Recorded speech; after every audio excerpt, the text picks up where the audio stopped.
تو تعویل تک پہنچنا تقاضائے خود متن ہے. جو شان آیہ ولایت کی ہے یہی شان سورہ کوثر کی ہے. اِنَّا أَعْطَيْنَاكَ الْكَوْثَرَ، ہم نے اے حبیب آپ کو کوثر عطا کیا. اب لفظ کوثر بھی ایسا کلمہ ہے جس کو کائنات میں موجود کسی ایک شے پر تطبیق کریں آپ تو وہ شے کہتی ہے نہیں یہ لفظ ہمارے لیے نہیں ہے، یہ لفظ ہمارے لیے نہیں ہے، یہ کلمہ ہمارے لیے نہیں ہے. آپ سمندروں کے سامنے جا کے کہیں تم کوثر ہو، وہ کہے گا ہمارے لیے نہیں ہے یہ لفظ. صحراؤں کے سامنے جا کے کہیں تم کوثر ہو، کہے گا ہمارے لیے نہیں ہے یہ لفظ. آسمان کے ستاروں کہکشاؤں کے سامنے جا کے کہیں تم کوثر ہو، کہیں گے ہمارے لیے یہ نہیں لفظ ہے. ایک در ہے جہاں یہ لفظ جا کر کھڑا ہو جاتا ہے، معلوم ہوتا ہے یہ کوثر ہے، وہ کوئی اور در نہیں. یہ عنوان یہ لفظ کوثر لے کر پوری دنیا کے موجودات پر آپ تطبیق کرنے کی کوشش کریں.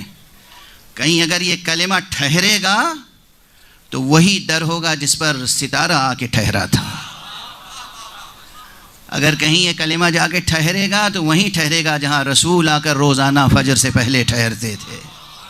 کہیں یہ کلمہ جا کے ٹھہرے گا تو وہیں ٹھہرے گا جہاں مدینے سے جاتے وقت سب سے پہلے رسول ٹھہرتے تھے اور مدینے داخل ہونے کے بعد سب سے پہلے رسول ٹھہرتے تھے. یہ کلمہ جا کر ٹھہرے گا تو وہیں ٹھہرے گا جہاں رسول کے بعد جبرائیل آ کر ٹھہرتے تھے. وہاں معلوم ہوگا معنی کوثر کیا ہے، مصداق کوثر کیا ہے، تأویل کوثر کیا ہے. تأویل کوثر بالکل ایسے جو لوگ مصر ہیں کہ کوثر سے مراد خیر کثیر ہے. میں عرض کرتا ہوں خود یہ خیر کثیر ایک مبہم کلمہ ہے. کس چیز کو کہتے ہیں خیر کثیر؟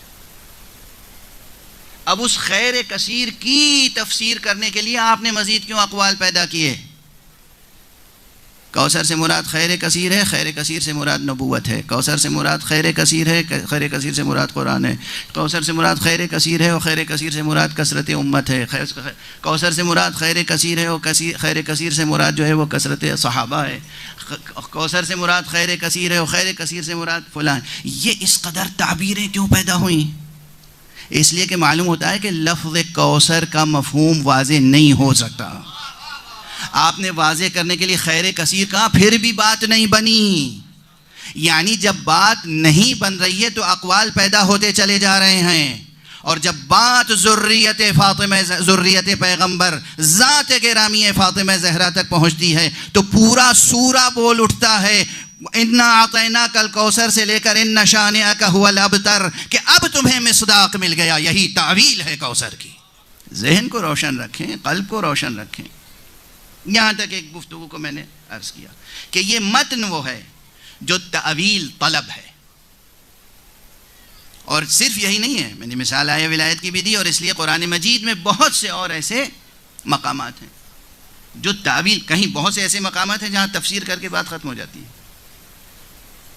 بہت سے ایسے مقامات ہیں جہاں تفسیر کے بعد تعویل کی ضرورت نہیں ہے قرآن میں، لیکن بہت سے ایسے مقامات ہیں جہاں تفسیر کے بعد تعویل کی ضرورت باقی رہتی ہے.